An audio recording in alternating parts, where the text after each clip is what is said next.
right time to remove any plexiglass barriers that might.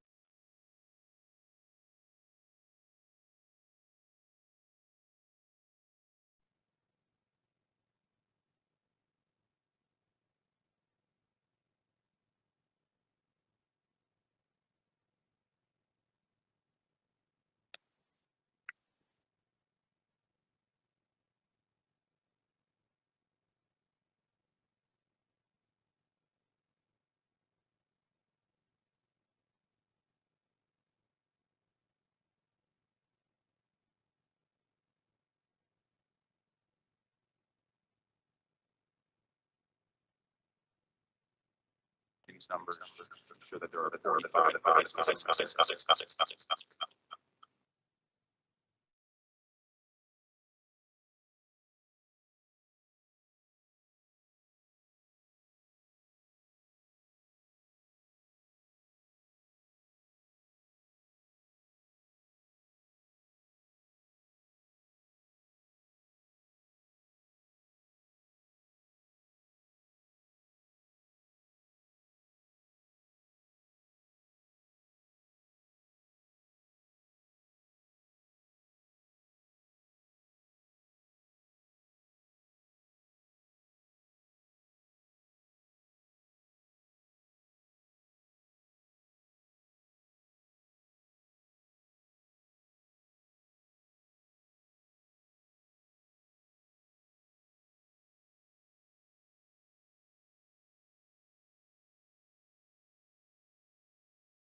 if initial criteria fail to quench the outbreak.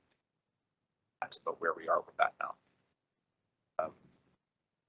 You can imagine that's the focus of what I've been doing the last little bit. I should mention the vast majority of the cases have been found in Toronto. So we are one of, I believe, 4 or 5 public health units outside of Toronto who have experienced a case. So that's the mainstay of what I had to talk to you about today, and I'm always pleased to take your questions through the board chair. Dr. Strauss, are there any questions? To provide a brief introduction, and then he's available to answer questions. Thank you, Heidi. Through the chair to members of Advisory Committee, this is an information memo about current situation on compliance with Immunization of Schools People Act. So if you have any questions, my team and we are here to answer. Thank you. Thank you, Syed. Are there any questions on this report, Councillor Corbett? If somebody could please clarify the vaccination immunization for COVID-19. I know it's not on the list, but it speaks to it. Is this primarily up to the schools, or is there some direction from the ministry with regard to these immunization vaccinations, COVID-19?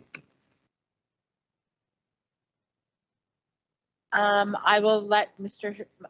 Shaw answer that.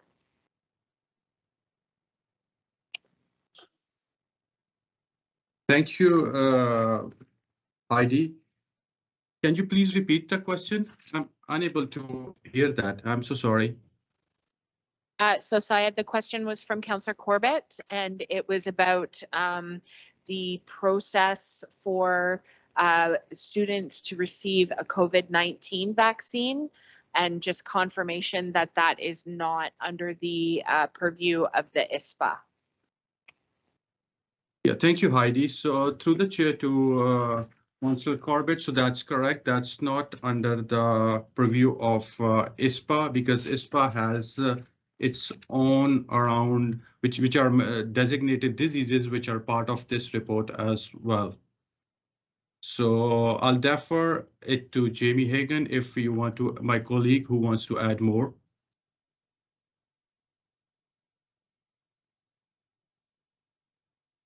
Good Questions? morning. This is Jamie Hagan.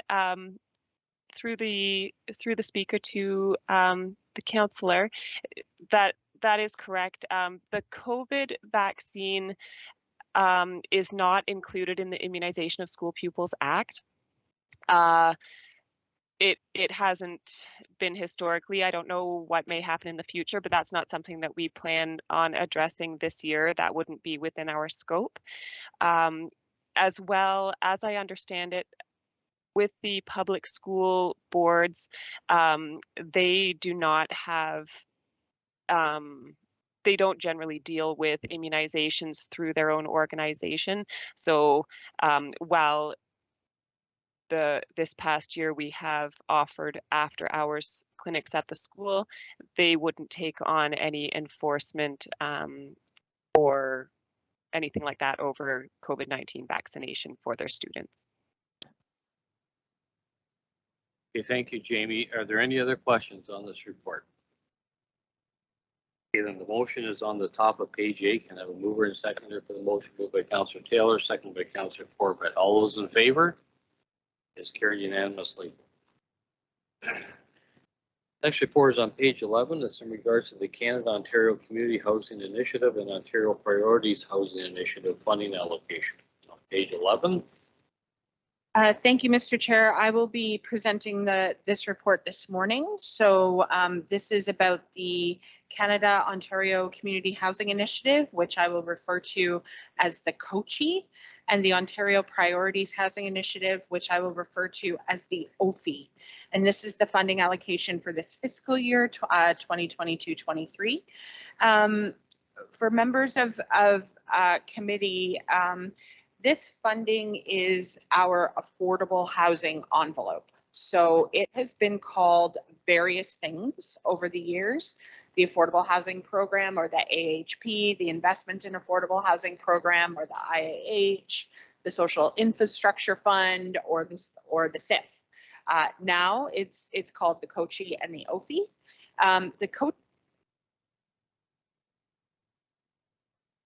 of federal funds that had been taken out of the system as the federally funded project.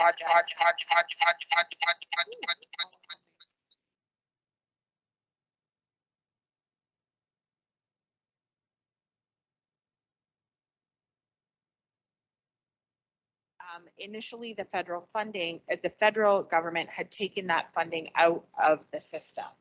The COCHI is a reinvestment of that funding, and the purpose of it is to maintain our stock of community housing, which is our legacy social housing, or also called our rent geared to income, or RGI housing. For this year, we are using the COCHI funding to allow our 11 social housing providers, including the Haldeman Norfolk Housing Corporation, to do capital repair projects on their buildings. So we took the entire envelope of funding and we have divided it up per provider on a percentage equal to the amount of housing that they own and operate within the system. So if, for example, a smaller provider owns and operates 10% of the housing, they get 10% of the COCHI funding. Our largest provider, the Housing Corporation, they would get, if they, I can't do the math very quickly, but let's say it's 40% of our housing, they would get 40% of the COCHI funding to be able to use for capital repairs. The OFI funding has different program streams. So it has a rental housing stream where we can use it to construct new rental housing. It has the Affordable Home Ownership Program, which provides interest-free loans for down payment assistance for first-time home buyers who have a modest income. Ontario Renovates, which allows for renovations to for people to stay in their homes for things like accessibility, energy efficiency, or health and safety. And it also has housing allowances and rent supplements. Historically, we have offered all of those program streams when we have had the funding to be able to do so. The last time we had a funding in the rental component, committee will recall that 250,000 was given to a project in Norfolk County, which is pretty much at completion and has tenants moving in. And a commitment was made to look for a project in Haldeman the next time we had funding. We worked with the Housing Corporation to see if the affordable housing project in Dunville could be construction ready in time according to the provincial funding guidelines. The Housing Corporation did a full assessment with their developers, their development consultants, and the project is not quite far enough along yet to be able to meet those commitments. So we can't commit to that project through the rental housing stream at this time. So we have no funding in rental. That extra 250,000 is being transferred into the Ontario Renovates for the Housing Corporation to move forward 2 of their repair projects from their regeneration master plan. We have other funding, our typical investments in all of the other program lines. So for Ontario Renovates, housing allowances and rent supplements. And so the purpose of this report is to ask for your approval for these funding allocations, which are then communicated to the ministry in the form of an investment plan. And with that, Mr. Chair, I'd be happy to answer any questions. Thank you, Heidi. Questions of Councillor Corbett?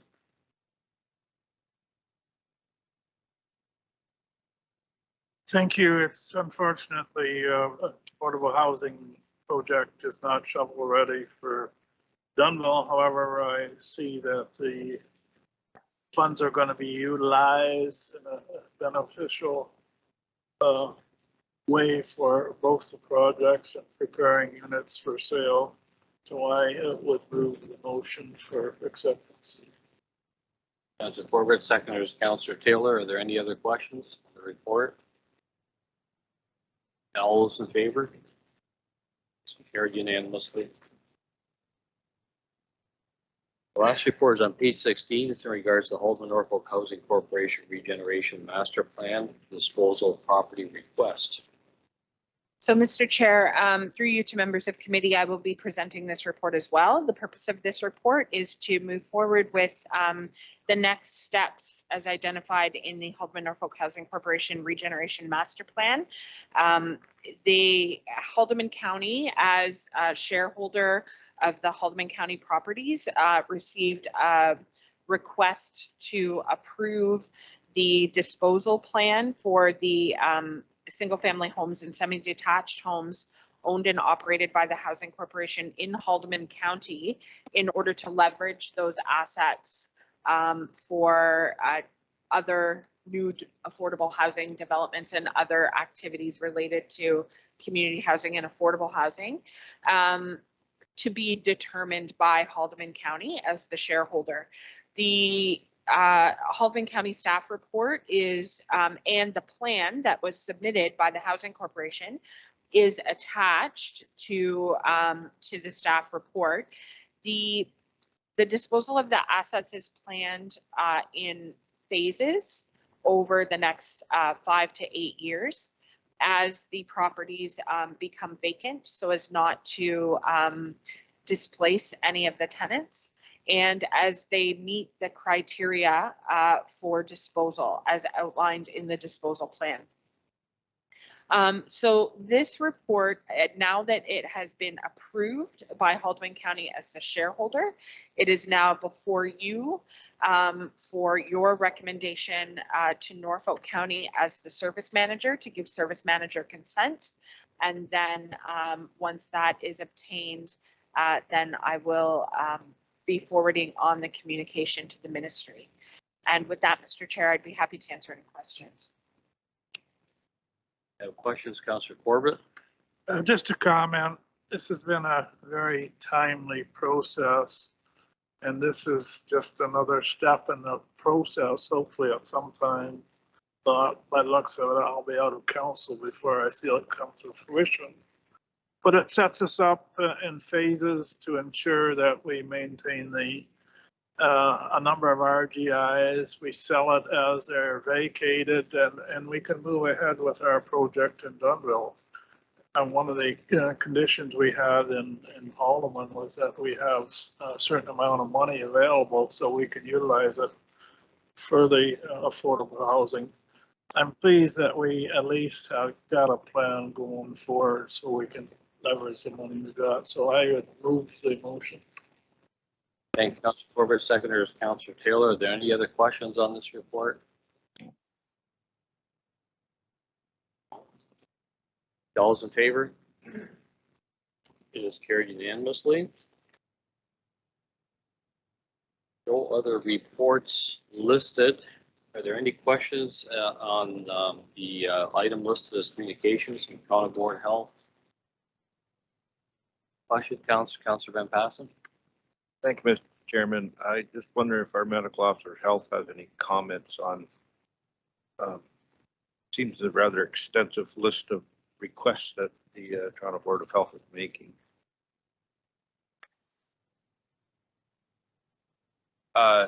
Through the chair to you, Councillor Van Passen, I had just noticed that agenda item now.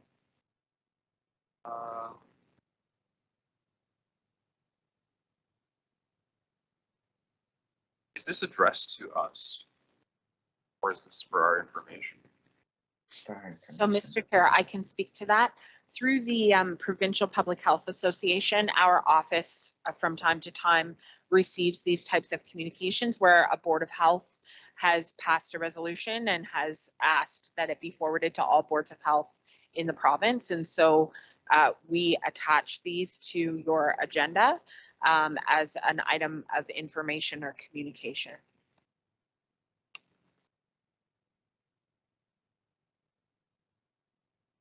Mr. Chair, I will accept that our medical officer of health, if he's just noticed it now, is not prepared to make comments, so I will let him off the hook for today. Okay, great, thanks. Maybe next week.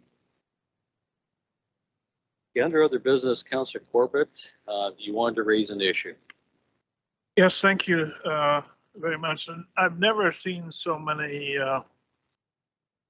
jobs available, vacancies out there.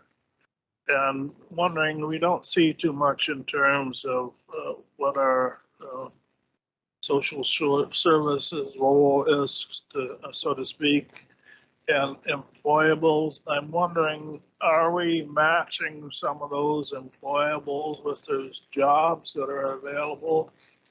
I would like to think that when it comes to that, we have no employables because we've got lots of jobs. Maybe I can get a comment on that, please.